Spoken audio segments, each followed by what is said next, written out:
Assalamualaikum warahmatullahi wabarakatuh. Hai teman-teman, kami dari kelompok 6 akan menjelaskan tentang transformative play dan play as therapy. Adapun anggota kelompok kami adalah Vivit Kalista, Koidatun Nurul Hidayah, Nur Lelia Umami, dan yang terakhir Nur Niayati. Latar belakang dari presentasi kami hari ini adalah bahwa dalam konteks pendidikan anak usia dini, bermain tidak hanya sekedar aktivitas rekreatif, melainkan juga media belajar, berinteraksi, dan mengekspresikan diri. Bermain harus dilihat sebagai praktik yang sesuai dengan tahapan anak, karena melalui permainan, anak dapat memahami dunia di sekitarnya dengan cara yang alami dan bermakna. Oleh karena itu, muncul dua konsep penting dalam bermain, yaitu transformative play dan play as therapy, di mana keduanya berperan penting dalam mendukung pertumbuhan kognitif, sosial, emosional, dan psikologi anak. Selanjutnya, kami akan membahas tentang transformative play, di mana transformative play adalah bentuk permainan anak, di mana anak tidak hanya mengikuti peraturan yang ada saja, tetapi juga bisa mengubah cara pandangnya, makna, dan struktur dari permainan itu sendiri. Bermain memberikan ruang bagi anak untuk melakukan eksplorasi, bereksperimen, serta membangun makna pribadi terhadap pengalaman yang mereka alami. Menurut Charles Wolfgang, ketika anak terlibat aktif dalam permainan terbuka dan fleksibel, mereka akan berpartisipasi dalam proses pembelajaran yang mengubah diri mereka dan lingkungan bermainnya. Komponen transformative play ada 4, yaitu komponen kognitif, komponen sosial, komponen emosional, dan yang terakhir adalah komponen kreatif. Selanjutnya, kami akan membahas komponen-komponen tersebut satu per satu. Komponen transformative play yang pertama adalah komponen kognitif, di mana anak menggunakan permainan sebagai sarana berpikir simbolik dan pemecahan masalah. Komponen yang kedua adalah komponen sosial, di mana melalui permainan berkelompok, anak belajar bernegosiasi, bekerja sama, dan memahami perbedaan. Aktivitas ini mendorong kemampuan empati dan menghargai perspektif orang lain. Komponen yang ketiga adalah komponen emosional, di mana bermain membantu anak menyalurkan emosi secara sehat. Anak dapat mengekspresikan kemarahan, ketakutan, atau kebahagiaan dalam konteks simbolik yang aman, sehingga anak mampu membangun regulasi diri. Komponen transformative play yang terakhir adalah komponen kreatif, di mana saat bermain transformatif, anak-anak menggunakan imajinasinya untuk mengubah benda biasa menjadi simbol yang bermakna. Contohnya, anak-anak mengubah balok kayu menjadi mobil, atau menggunakan kardus menjadi rumah-rumahan. Selanjutnya, kami akan memberikan contoh-contoh transformative play yang biasanya dimainkan oleh anak. Contoh yang pertama adalah bermain rumah-rumahan. Saat bermain, anak belajar peran keluarga, tanggung jawab, serta empati. Contoh yang kedua adalah bermain pasar-pasaran. Saat bermain, anak belajar konsep ekonomi sederhana, negosiasi, dan matematika dasar. Contoh yang ketiga adalah bermain dokter-dokteran. Saat bermain, anak memahami anatomi dasar, pentingnya kesehatan, dan rasa peduli.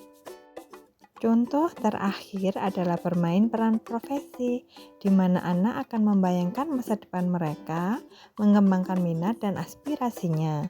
Tentunya masih banyak lagi contoh dari transformative play yang bisa dimainkan oleh anak-anak. Selanjutnya, kami akan menjelaskan tentang play as therapy atau terapi bermain. Wolfgang menekankan pentingnya konsep play as therapy atau bermain sebagai terapi. di mana dalam konteks ini bermain dipandang sebagai sarana untuk menyembuhkan, menenangkan, serta membantu anak dalam memproses pengalaman emosional yang sulit dijelaskan dengan kata-kata. Konsep ini banyak digunakan terutama bagi anak yang mengalami kesulitan perilaku, stres, dan trauma. Dalam kegiatan bermain terapi, guru atau terapis berperan sebagai pendengar empatik yang memfasilitasi ekspresi emosional anak tanpa boleh menghakimi anak. Landert berpendapat bahwa bermain sebagai terapi merupakan salah satu sarana yang digunakan dalam membantu anak mengatasi masalahnya. Sebab bagi anak, bermain adalah simbol verbalisasi. Terapi bermain dapat dilakukan di dalam maupun di luar ruangan. Dari penjelasan sebelumnya, dapat disimpulkan bahwa play as terapi atau terapi bermain adalah terapi yang menggunakan alat-alat permainan dalam situasi yang sudah disiapkan untuk membantu anak-anak mengekspresikan perasaannya, baik senang, sedih, marah, dendam, tertekan, atau emosi yang lain. Dalam play as terapi ada 4 komponen, yaitu komponen ekspresi, komponen kognitif, komponen sosial, dan yang terakhir adalah komponen regulasi. Kita akan membahasnya satu persatu ya teman-teman. Komponen play as terapi yang pertama adalah komponen ekspresi.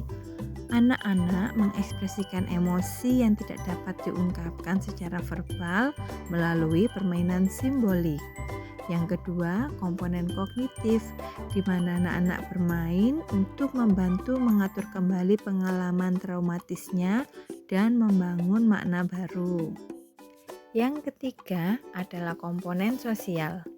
Dalam konteks terapeutik, bermain juga mengajarkan keterampilan sosial seperti kerjasama, empati, dan kepercayaan diri. Komponen yang terakhir adalah komponen regulasi diri. Bermain akan membantu anak belajar mengendalikan emosi dan perilakunya sendiri. Play as terapi memiliki tujuan. Yang pertama, menciptakan suasana aman bagi anak untuk mengekspresikan diri. Yang kedua, membantu anak memahami bagaimana sesuatu dapat terjadi, mempelajari aturan sosial, dan membantu anak mengatasi masalah mereka sendiri. Yang ketiga, memberikan kesempatan kepada anak-anak untuk berekspresi dan mencoba hal baru. Play as terapi atau terapi bermain dapat dilakukan dengan beberapa teknik, antara lain dengan permainan boneka. Hal-hal yang dilakukan anak saat bermain boneka. Yang pertama, mengidentifikasi diri dengan boneka. Yang kedua, memproyeksikan perasaan sendiri dalam figur mainan. Yang ketiga, memindahkan konfliknya dalam figur permainan. Teknik kedua adalah dengan mendongeng atau bercerita. Secara psikologis, membaca dan bercerita adalah bentuk bermain yang paling sehat. Ketika anak bercerita, mereka memberikan informasi penting tentang diri mereka sendiri dan keluarga sambil mengekspresikan dan menguasai perasaan mereka sendiri. Teknik ketiga adalah permainan pasir. Saat bermain pasir, anak-anak diberikan kegembiraan dan rasa rileks. Pasir sendiri merupakan media terapeutik. Anak-anak bebas membuat adegan, bebas membuat pemandangan atau apa saja sebagai cara melukiskan pengalaman di mana mereka tidak dapat menceritakannya dengan kata-kata. Teknik atau media lain yang digunakan untuk play as terapi adalah permainan boneka wayang. Melalui gerakan boneka, anak dapat menghadapi pikiran dan perasaannya yang sulit untuk mereka akui sebagai diri sendiri. Anak juga dapat menciptakan orang lain dan berinteraksi. Selain itu, Anak juga dapat mengungkapkan perasaannya sekaligus kemarahannya yang dalam kehidupan nyata tidak bisa dia lakukan. Selanjutnya, kami akan membahas tentang perbedaan antara transformative play dan play as therapy. Transformative play lebih menekankan kepada pembelajaran dan perkembangan anak, sedangkan play as therapy lebih menekankan kepada pemulihan emosional dan kesejahteraan psikologi anak.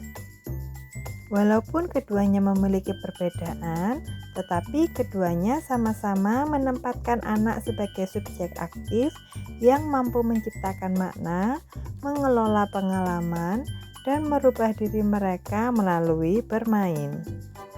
Kesimpulan dari penjelasan kami adalah transformative play dan play as therapy menunjukkan bermain itu bukan hanya sekedar hiburan, tetapi merupakan proses pembelajaran dan penyembuhan yang mendalam.